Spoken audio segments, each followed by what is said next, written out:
السلام علیکم ورحمۃ اللہ وبرکاتہ۔ الحمدللہ، سیرت شیخ عبد الرحمن بن یحییٰ المعلمی رحمہ اللہ بغیر تھکے بغیر رکے جاری و ساری ہے اللہ کے توفیق سے۔ آج کے اس پارٹ میں ہم بیان کریں گے یا بات کریں گے آپ کے ایک موضوع پر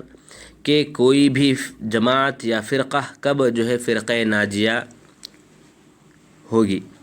یعنی فرقہ ناجیہ جو کہا گیا تو کوئی آدمی فرقہ ناجیہ میں شامل ہونا چاہتا ہے تو وہ کیا کرے، اس کے بارے میں آپ بتاتے ہیں۔ شیخ ذہبی العصر رحمہ اللہ اپنی کتاب القائد الی تصحیح العقائد صفحہ نمبر 240 پر 8 میں یوں لکھتے ہیں کہ جو سلفی عقیدہ کا علمبردار ہو اور بدعت سے بچے، اختلاف فقہا کے متعلق یہ رائے ہو کہ ایک ہی مذہب کے مختلف آراء